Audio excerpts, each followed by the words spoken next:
Good afternoon and welcome to our webinar today. My name is Sheila Hession, Executive Director of Sales at the MGM National Harbor, and I'm Chair of the HSMAI DC Advisory Board. We're in week 8 of the pandemic, and since we're not able to meet in person, we're offering a series of webinars to stay connected virtually. Today's topic is staying visible, staying relevant, and staying valuable when everything is shut down. And our speakers are Holly Zoba and John Brich, who will teach us best practices on using LinkedIn successfully. But before we get started, let me tell you a bit about our speakers.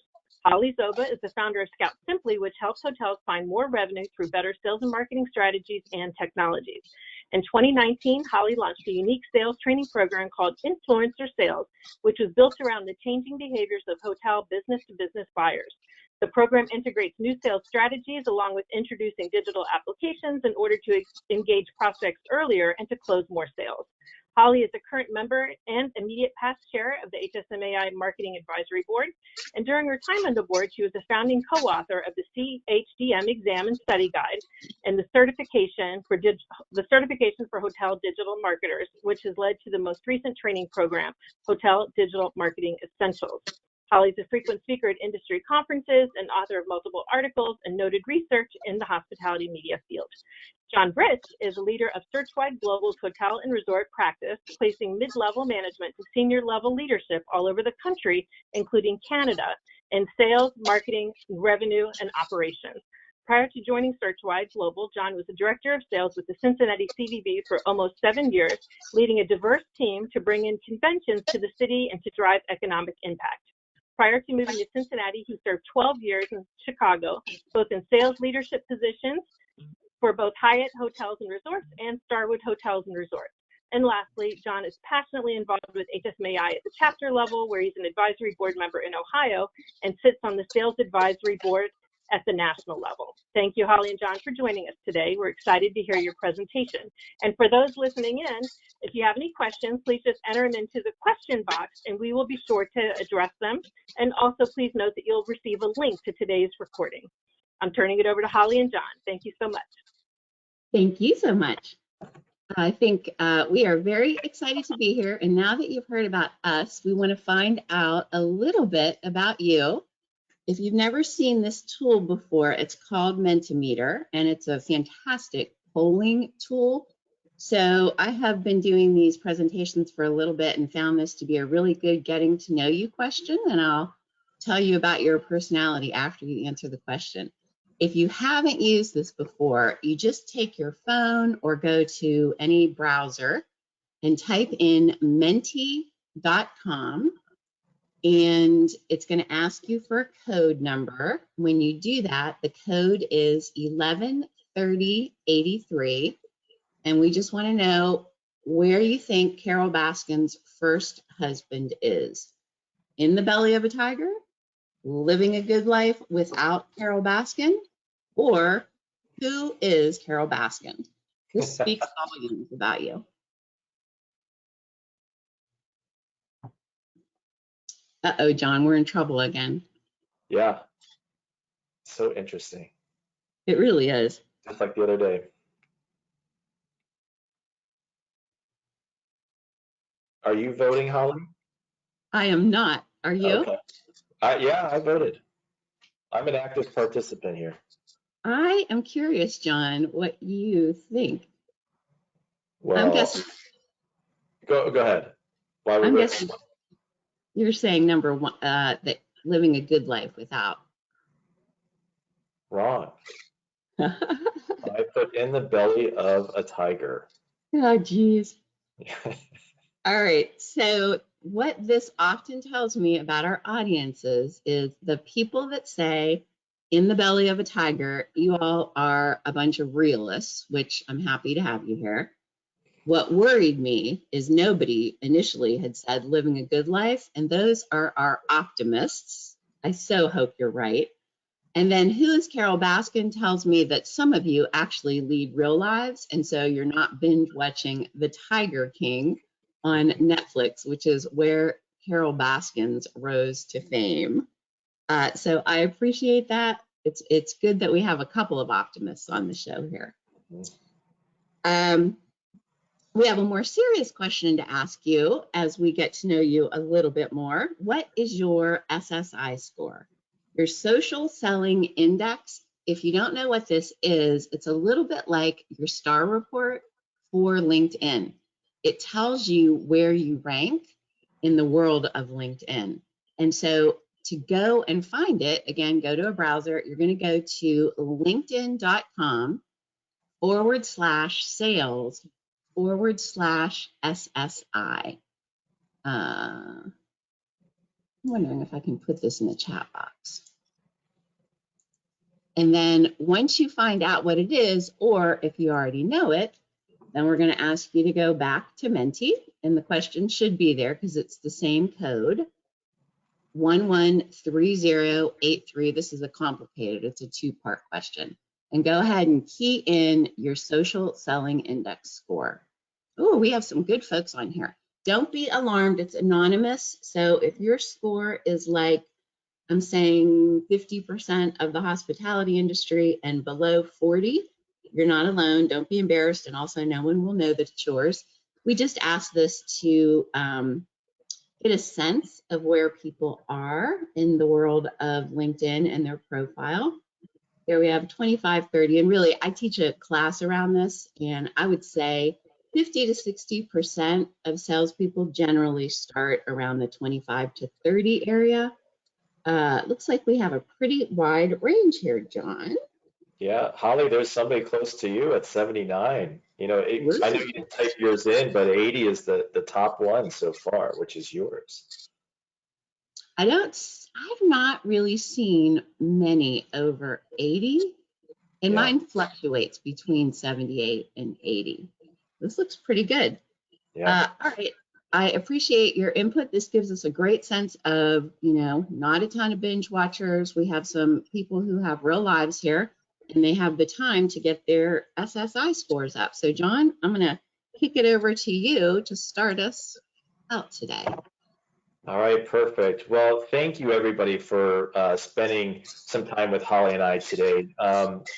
There's been a ton of things that have impacted us, since March, and we're all affected by it. Holly's business has been impacted by the virus.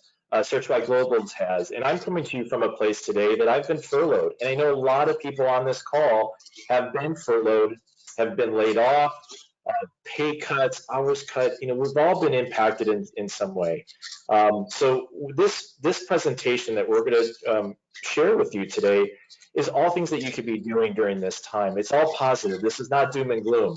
We're not going to mention the virus so many times throughout this presentation. It's just stuff that, our goal here today is to have you take one or two things from this presentation and implement it today, and make some changes. But we're going to talk about a tale of two roles, one from a job seeker and one from a client seeker. And a lot of us continue to do both during this time. We're going to talk about how to stand out on LinkedIn and how to really represent yourself in a way where clients and potential job seekers will reach out to you. Communicating through LinkedIn, very important with sharing posts, and then also, how you reach out to somebody.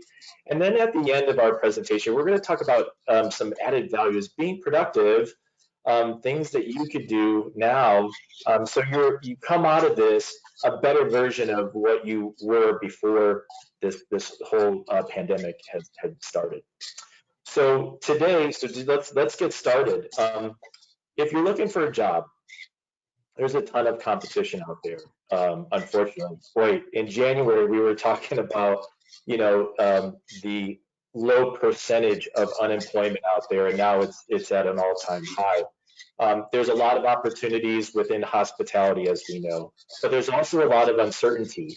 As certain states start to open up, there are businesses and hospitality businesses that open up, but we're just not sure of what that looks like and what the hiring and the need will look like. Holly? And really the same is true on the flip side. If you are still working and you are looking for clients, there's still a lot of competition out there. There's a lot of confusion and stress out there currently. Our customers, just like us, are going through a lot of change, and they're trying to navigate what the new normal is going to look like as well. So there's really a lot of uncertainty. And so, our big goal here is to help you figure out how to separate yourself and your very unique differentiators from the rest of the crowd. Yeah, these next two slides, everybody, a job seeker or a client seeker, these are probably the two most important slides. If you don't retain anything else, please retain this. And really defining yourself before you do anything, before you touch your LinkedIn profile, before you update your resume, is really define your value proposition. Okay, this is so very important. You have to think about what and who potential employers are really looking for most right now. And I'll tell you this, there's three things: thinkers, hunters, and difference makers. So when you're updating your social platforms and your resume, think about what you bring to the table. And then, Holly, your slide. So really, it's similar when you're client seeking, but there's a big difference. Instead of thinking about yourself, you want to think about what your potential clients really need most right now. What is their new normal? How has their business changed? How can you be proactive to offer value to them? It's a different viewpoint, but it's similar. What's your value proposition to your potential clients? And what we have found is most effective today and 6 months ago is really to position yourself as a trusted advisor who's going to confidently help your clients navigate their way through this new normal. One tool that I always recommend is something called a buyer persona. So, and this is something that I've been talking about for a couple of years, but it's more critical today than ever before, I think, because this forces you to really spend some time and think about your prospect or your client's world outside of just booking your hotel. And that becomes important as you try and position yourself as a valuable resource. If you don't know anything about your customers except that they like to have meetings in June, you're really at a disadvantage in this competitive landscape. And so if you don't know what a buyer persona is, I actually have a tool on my website, influencer-sales.com, buyer persona. There's a 15-minute video, and then there's also a form that you can fill out. I have a sample up here, Millie Davis Small Meeting Planner, just to give you a sense of what kinds of questions this forces you to ask about your customer. What's their larger job outside of booking your hotel? What are their goals? How are they measured? What challenges do they have? What are their change drivers and inhibitors? And where do they go to get their information? All of these are really important answers that you should know about every segment that you sell to. You don't just do one of these, unfortunately. You really want to do one of these for each segment that you sell to. And I'll tell you, I've used this time to update mine, and it's really resulted in some engaging conversations with clients because, as I said, everyone's new normal has changed. So I've gotten some really interesting updates of late. Which leads us into. I love that buyer persona. That's pretty awesome stuff there. LinkedIn. Obviously, LinkedIn is a huge platform to connect with people, to find jobs, to find clients, and everything. This is important to make sure that we have this freshened up and use this time to also freshen up some of your other social platforms. If there's anything dated or anything, let's get it cleaned up. If it's not relevant, let's get it out of there. But we're going to talk about 3 or 4 key things to do after this call to really get you to stand out. And keep in mind that recruiters, employers, they are you going right to your LinkedIn profile and making some sort of judgment about you before they even pick up the phone and contact you. So just keep that in mind, and share this with your friends, your colleagues, your mentors, saying, hey, how do I look? And really ask for the feedback. Not say, oh, you look great and everything, but really some constructive feedback on how to improve it. And I think this is a little bit funny because I've been teaching this topic for about 2 years. And my point is always LinkedIn originally was for job seekers. And so everyone's profile is written like a resume. But the reality is, even on the job seeker side, things have changed dramatically. However, if you're not looking for a job and you are looking for customers, there's really a different approach that you want to take to your LinkedIn profile. So we're going to show you both sides today. In getting ready for this webinar, I decided to do a little homework, and I was surprised by a couple things. Number one, well, this isn't really so surprising. Social media in general has seen about a 20% increase since people have been working from home. Not a huge surprise there. So I was curious how my own referrals from social media to my website have been shaping up, because honestly, I haven't been paying much attention lately, which is awful. So I took a glance today and I was pleasantly surprised. 730% increase in a 2-month period from my visitors from LinkedIn to my website, and on Facebook, 157% increase. So, you know, hopefully this provides a little bit of meat to what it is that we're about to share with you and some of the tips that we're about to give to you. People are on social, and what we have found specifically is a lot of decision makers end up on LinkedIn. So let's start with some tips.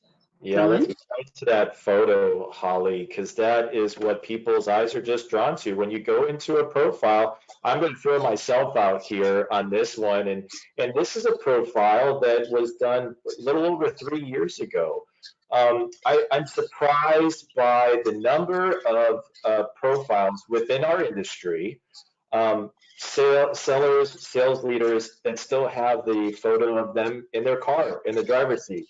Why in cars? It drives me crazy. Anything that looks, with sunglasses on, you'll see a couple people in the photo. This is really about you. So make it professional. If it's 5 years or older from the last time you posted your profile pic, let's refresh that. It's really important to show today who you are, along with all the other tips that we're going to go through. So if it's 10 or 15 years ago since you last refreshed it, let's get that done. And understand that, again, there's people that probably have been laid off. This doesn't have to be an expensive action item for you. You could go to CVS, you could go to Walgreens. If you have a newer iPhone, obviously the portrait mode, you could really do some great things to improve here.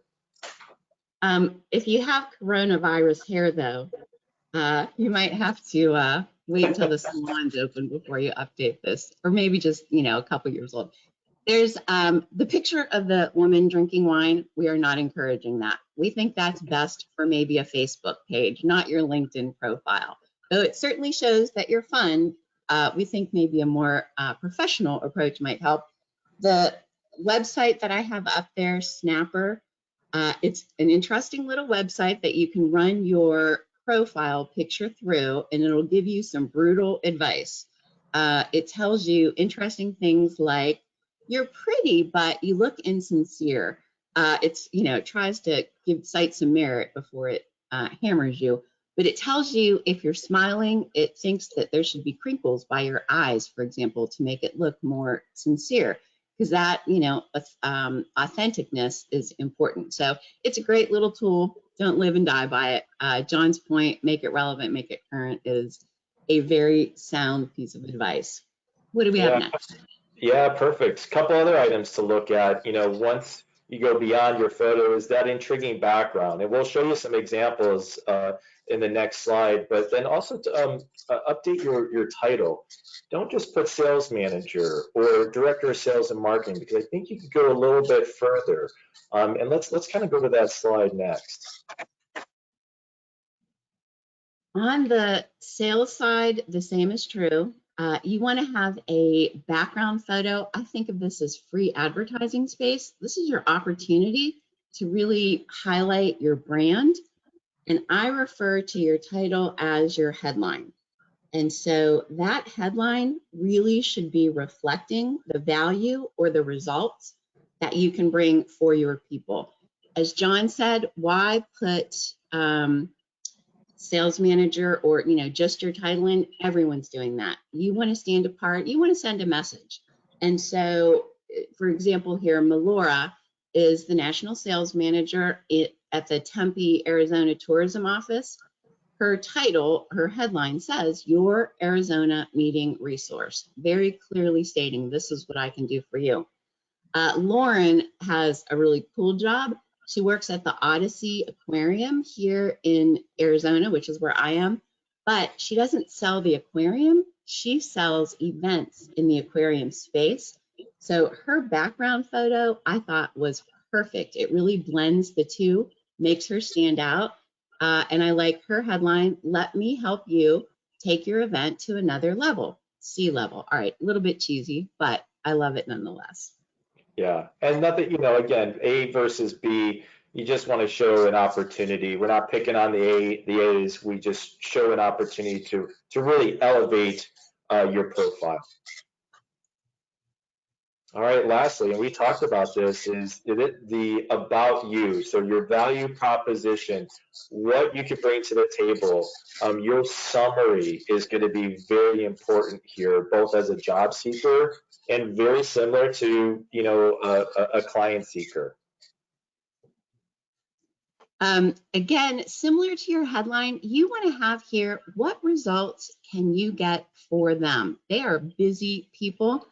When I first started teaching this class, as I said, like 2 years ago, this was everybody's about you.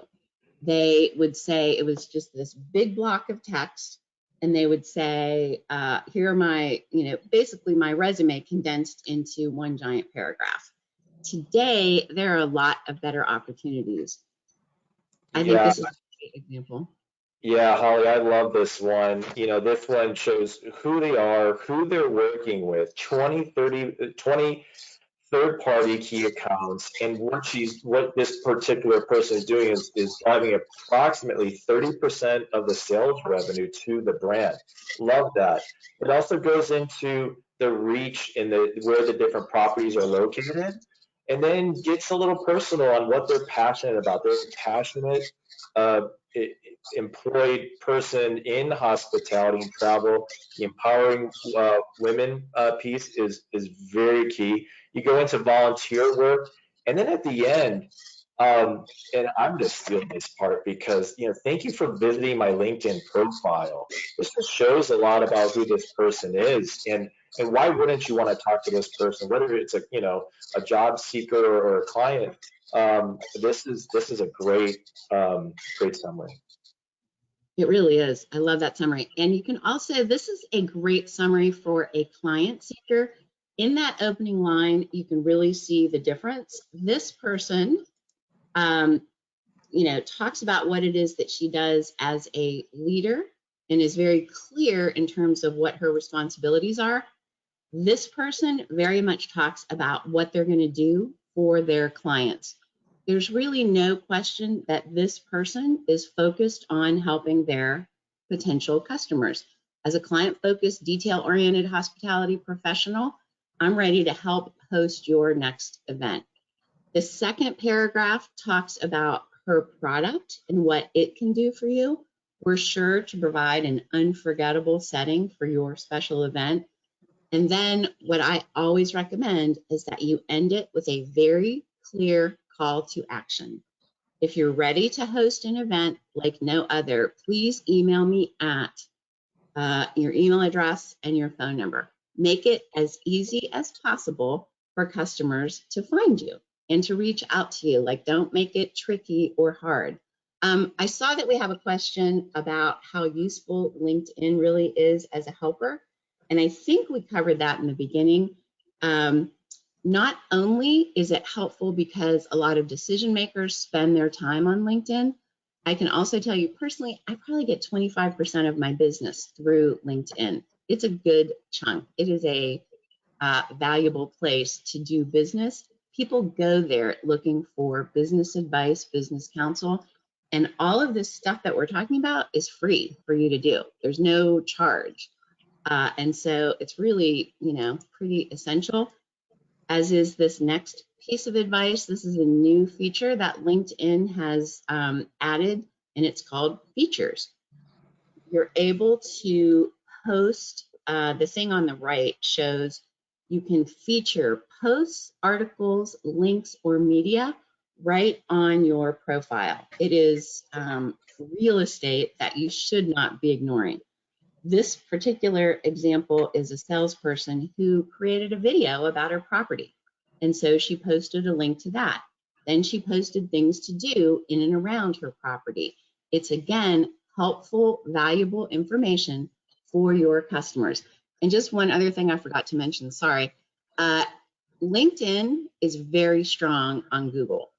There is a strong link between the two. And so if people go and Google information, if you have it in your LinkedIn summary, you often will show up on a search on Google. I did a search for my own headline, my title, and I put it in Google, and I came up ahead of a Forbes magazine article about what my headline was.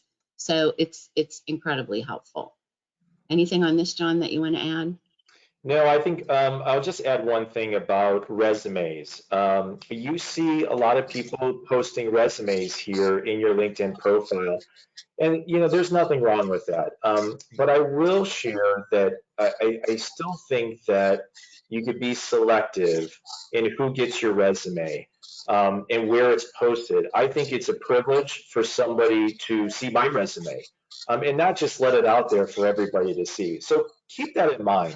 Again, this is not anything that's going to hurt you, but again, just a suggestion on how you represent. I don't think everybody should have access to your resume, kind of like your social security number and stuff. Yeah, I thought that was fascinating information. I would have assumed that you put your resume out there, but after we had this conversation, I thought very interesting points. Yeah, still be selective, and I know it's hard. So when you start to list your experience, so we've got your background, you've got your photo, you've got your title all buttoned up, then really go through your experience. And I think it's important not just to list, okay, you were, like I was at the Hyatt Regency Chicago for this date, but what did you do there? What markets were you managing? What were some of the things that you were able to accomplish there? Not a job description, but a couple key points there. Because that's what people look for. People are like, okay, is this person's, for the people on the call here today, do you manage the DC market? And what were some of the successes that you had within that time with that current employer? List certifications. These are, obviously becoming more and more important. Share your volunteer work. We're going to talk about that in this presentation. If you don't have any volunteer experience to share, now is a great time to start building that. And then ask for recommendations at a professional level and above where you are. I know that this is maybe a little bit uncomfortable for some people to say, hey, can you recommend me? And you're not sure what they're recommending, but you're asking somebody to say something nice about you for others to see. Again, go above where, a previous supervisor, it's like a reference, right? So keep those four things in mind as you continue to go down and freshen up your profile. And if I could just interject from a client-seeking side, all of these absolutely hold true, except for the ask for recommendations. You might also want to consider asking some of your best clients to write you a recommendation. It's really helpful to have their, testimonials basically on your LinkedIn profile. Who wouldn't want that? And just as a tip, sometimes I think maybe I'm a control freak, but if I ask someone for, and I am, all right, a little bit. If I ask someone for a recommendation, I have found it makes it easier for them if I give them some sense of what I'm looking for. If you agree with this, can you highlight this, or this? And it, believe it or not, it really does take the pressure off of the person writing you the recommendation, because people are sometimes a little bit uncomfortable writing. And so it really helps them out. Plus, if you're a control freak, it makes you feel better. Yeah.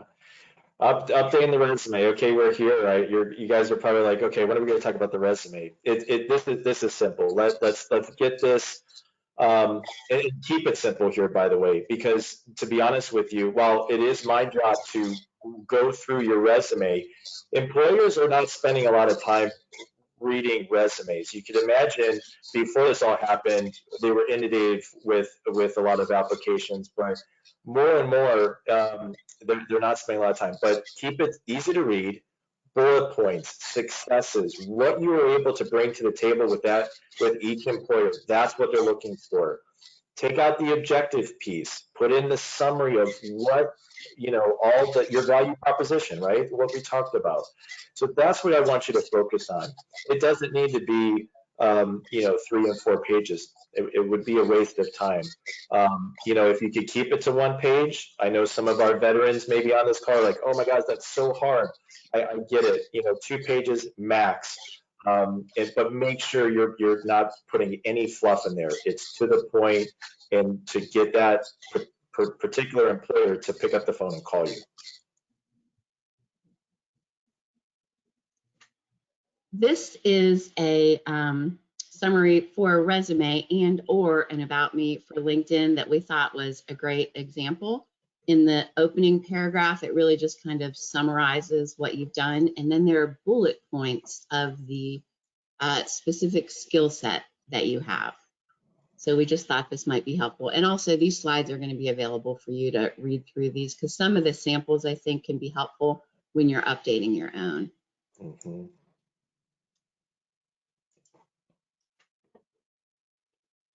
Oh, so let's get back to sorry, Holly. Let's get back to Menti.com. So it's been a few weeks now, and I know for some of us it's been a long few weeks. But what have we done since COVID-19? What have we updated? There's 5 examples. Connect on every single one if you have done something in that space. So let's just take a few minutes and see how many people have used their time wisely here. I love to see certification. Yeah.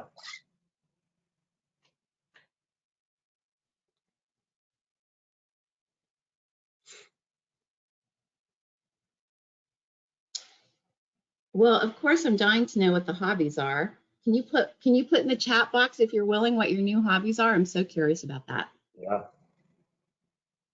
You don't have to, but that would be cool if you did. These are great. John, I'm imagining, I know that I would be asking people, what did you do during the COVID-19 pause? How did you spend your time? I think that speaks volumes about kind of who you are. Did you binge watch Tiger King? That's okay. But did you also take up a new hobby, get your certification? I'd love also to know what certifications you got. Hopefully everybody got their CHDM.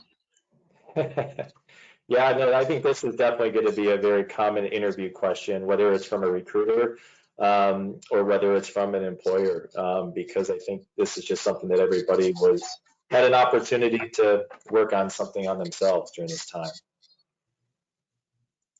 All right. I wanted to talk briefly about growing your contacts. When I talk to hoteliers, I look at salespeople. When I'm teaching this, I look at their contact list, and it's often a lot of other hotel salespeople, which is great, but you really want to start expanding it, and you want to start expanding it on a weekly basis. Don't let this, the more people in your network, the more exposure you're going to get, you're going to be relevant, you're going to be out there a little bit more. And so you really want to focus on growing your contacts and growing them in the right way. And so, John, do you want to speak to, on the job seeker side, who you're looking for? Yeah, I mean, it's all about finding out who the hiring manager is. And sometimes it's difficult because if it's a DMO, it could be a committee, but there's always some person that's going to go ahead and start it.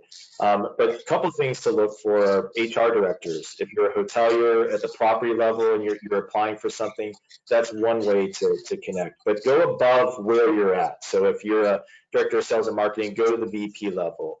I mentioned here Chief People Officer and VP of Talent. Don't just go and apply for something, you have to go above and beyond, because there's going to be a lot of people that are going to be working towards one opportunity, as you can imagine. So those are just some tips of some titles to go ahead and connect with. And we're going to go a little bit further as to how your connection can stand out a little bit more. And on the client seeker side, again, I just make this part of my weekly to-do list. My goal is really 5 quality people a week. If you've not focused on this at all, start with filling up your contact list with your past clients first. Invite everyone that you talk to or that you meet to connect with you on LinkedIn the day that you meet them. Look through your sister hotel salespeople contacts. Is there anyone that they should introduce you to? And again, I just add it as a recurring task every week. Yeah, so now I want to talk to you about that communication as you're reaching out to these new contacts here. Is, a few years ago, LinkedIn had this add note button. When I think LinkedIn came out, we were all very happy, like, oh, want to connect and accept and, all this stuff. But now is the time to really kind of build that quality of connections. And when you add that note, go ahead and be specific as to why you're connecting with them. For example, I use it as, hey, Holly, I have this opportunity and I came across your profile that I was really impressed by. I want to talk to you about an opportunity that I'm working on, or perhaps other future opportunities. It's quick.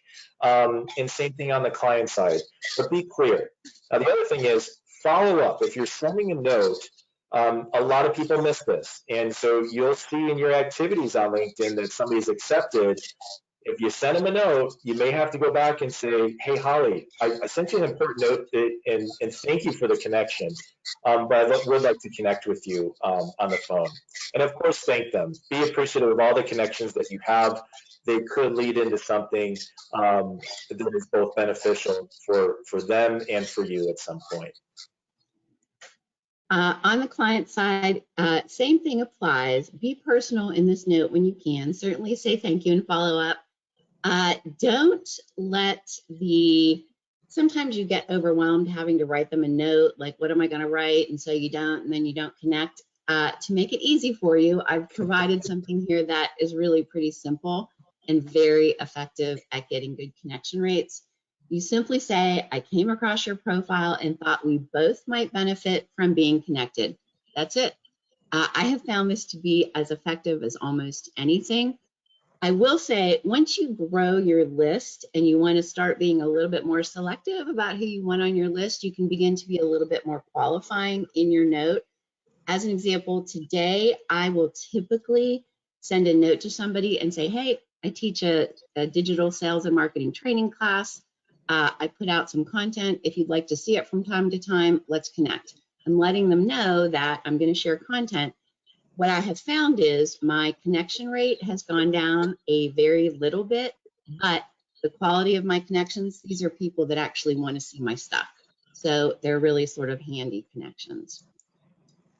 One other really important thing, LinkedIn and most social media platforms, what we're sharing with you here works really pretty effectively on most. They have groups. They have groups that cover every single interest in the whole entire world. And so we highly recommend that you join these groups and that you engage in these groups.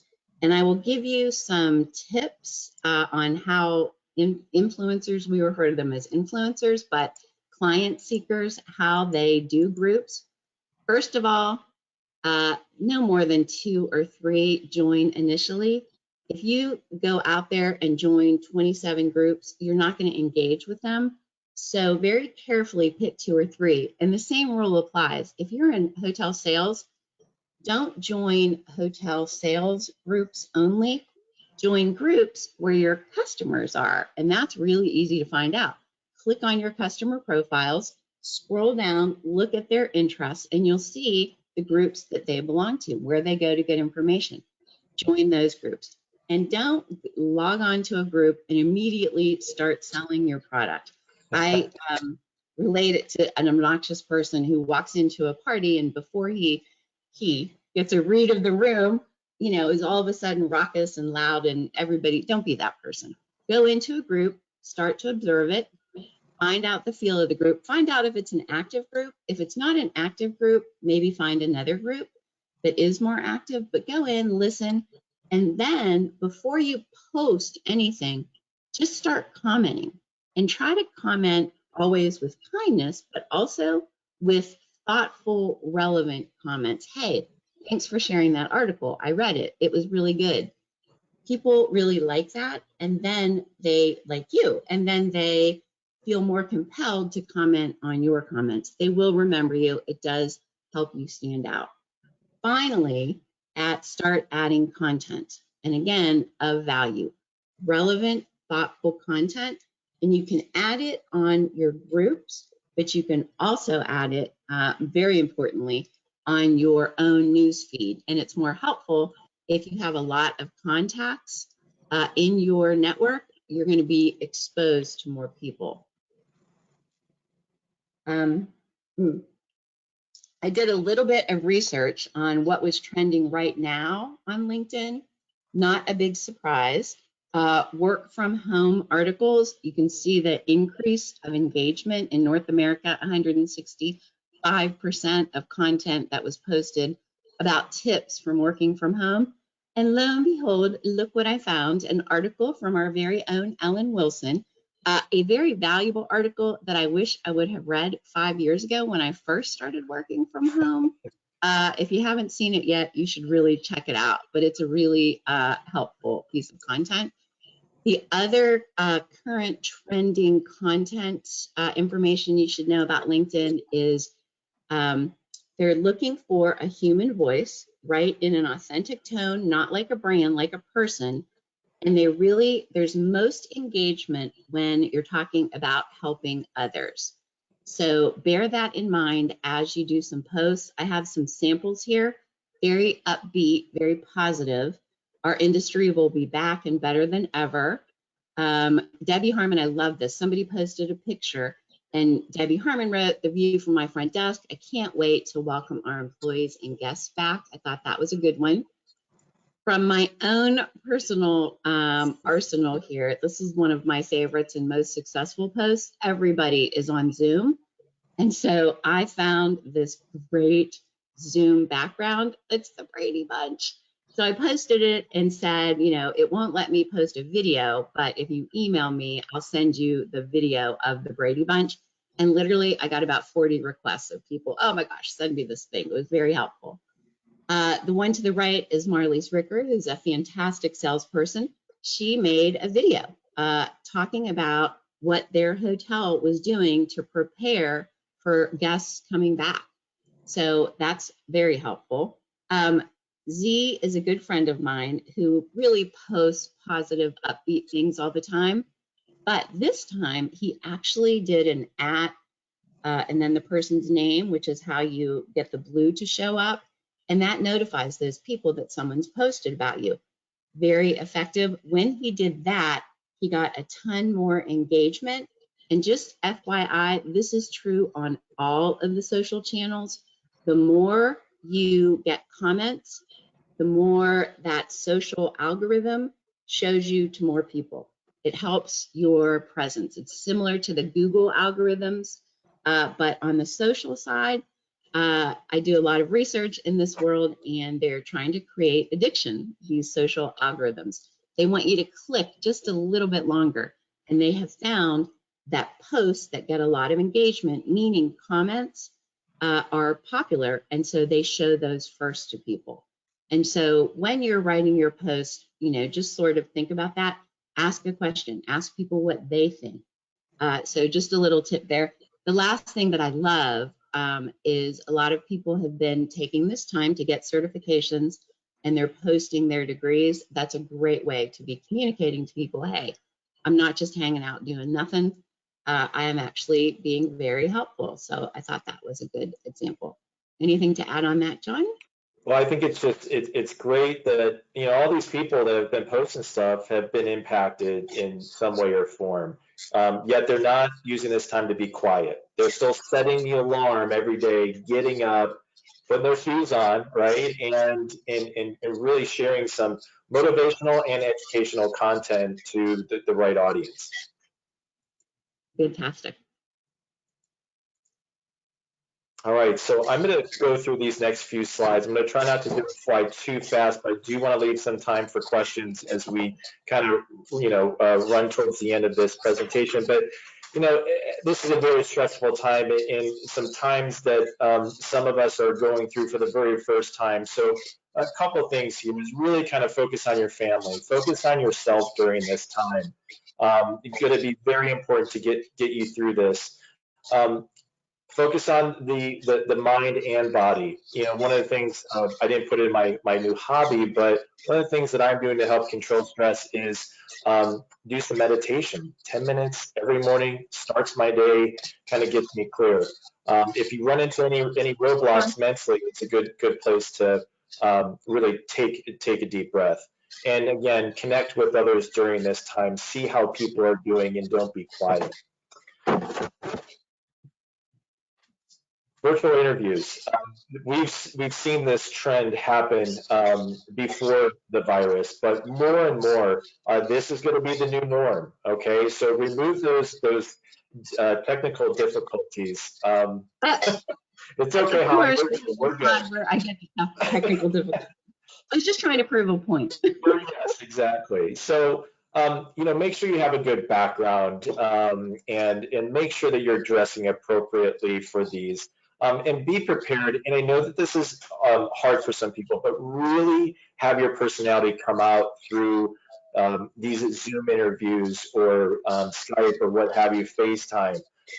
This is an opportunity for you to make an impression. You've got to be ready for this, because this is going to be common in all the rehires and all the job interviews that you're going to have to go through. Okay. Focus on skill building at this time. This is a great time to build yourself and to come out a better you at the end of this. And leading and attending webinars. So Holly, we both get a star here today for leading a webinar, and everybody on this call, you get a star for attending. So thank you, but good job as well. There's a lot of free digital courses out there for you to you learn new things, and then earn a certification, as Holly shared, the FAU Hospitality Management Certification. That question, what have you done since you've been laid off or furloughed or impacted with this virus? And you could say, well, I've done this. HSMAI has a great library of certifications that you could go after, including the digital marketing certification that Holly teaches a class on. So now's the time. You don't want to get back to whatever that new normal looks like and say, oh, I wish I would have done this, this, and this. So keep that in mind. And you also, again, want to publicize that you're doing these things. It might feel a little bit uncomfortable, and don't necessarily think that you have to do it in an obnoxious way. Sure. But just letting people know, I just attended a really interesting webinar on X and why it was interesting, or one thing you learned from it. I wouldn't be negative. If you went to a webinar and it was awful, I wouldn't say, don't waste your time on this. That might be helpful. I might reserve that for a personal message. It makes you come across as a little bit negative, obviously. But anytime you can say something positive. In truth, though, if it was a bad webinar, don't promote it. Because again, this is your brand out on LinkedIn. And if you're promoting a bad webinar, somebody's going to take it and say, that is not a valuable piece of, that's not a valuable person. So be authentic, be sort of like your mother used to say, if you don't have something nice to say, don't say anything at all. But if you can come up with anything nice to say, go ahead and do that. Yeah, very true, very true. All right, you could show this entire slide here, Holly. This is, keep connecting with everybody. Again, let's not be quiet here. Connect and reconnect with mentors. This is a great time. Your mentor, he or she probably has some really good advice for you, and may have been laid off or furloughed or impacted through something that was out of their control. So now's the time to reconnect with them. And surround yourself with quality people. That's something that I've always done throughout my career, and my friends and family and everything. So if you have people that are just continue to talk about the Tiger King, and those happy hours are getting earlier and earlier, and they're not setting that alarm, Monday through Friday, then time to shift your focus a little bit and express gratitude during this time for, again, all those connections and all those conversations that you're having. And if you're not humble already, now's a great time to become humble. Okay. I love that. Fantastic advice, John. Thank you. And again, we have that volunteer section that people are like, oh gosh, I'm not volunteering anything. Don't get nervous. This is an opportunity to put your good people skills to use. As some states start to come out, there's a lot of remote opportunities that you could do to help give back and do those random acts of kindness. This will help you. This will help your heart. This will help your stress level, and just start thinking about what you could be doing. Lastly, we've put together a lot of resources available for everybody. And if you just go to our website, searchwideglobal.com/COVID, you're going to find a lot of free resources, a lot of stuff that we've shown here today. You'll also get a copy of this presentation, but it's just some good stuff for you to go and access, some industry insights from all the major players. So take a look at that. Holly? It really is a fabulous resource. I refer to it and send people to it all the time. I actually am very involved with the HSMAI Arizona chapter, and I put a link to it on our Arizona website because it's just a really good resource. You guys did a fantastic job. I personally did not do a resource page on my website, but I did write a blog post that salespeople have told me has been really helpful for them. So there's the information. I also decided to offer half off my boot camp that starts, it's sales training that starts the 18th of May. But in addition, I have been compelled, a couple of people have insisted upon it, that I give away a handful of scholarships, so free training, and giving away 5 of them. Just shoot me an email, tell me what's going on with you, and likely you'll get in. I'm not really that rigid. It starts May the 18th. It lasts for a month. It's a mix of e-learning and then live workshops. Obviously, I highly recommend it. And that really brings us to the end of the information. I saw that somebody had a question on where the analysis for engagement came. I think you're probably talking about that report that I showed with the 730% increase. That was actually Google Analytics that analyzes your website. And so it's not from LinkedIn, it's actually from a different tool, Google Analytics. Also free, but you have to set your website up on it. But I wanted to get that question in there. And just to pay you back, Holly, for the nice compliment that you gave our resource page, when we did this presentation and Holly was talking about her boot camp, for the Arizona chapter last week, the chat box just filled up with comments on how awesome this is. So definitely take a look at it and take advantage of it. Oh, they want to know where I got the LinkedIn data about the posts that are getting the most information from an article that I will put the source in. I would have to flip the side, but I'll put the source on the actual article before I send out the slides, so you'll be able to see where I got that information. Any other questions for anybody here? We're on the Q&A part. It's so funny, as we were going through this, I really saw the similarities between job hunters and client seekers, but really there are a couple of differences. It's really sort of important, I think, for you to differentiate between the two. Mm-hmm.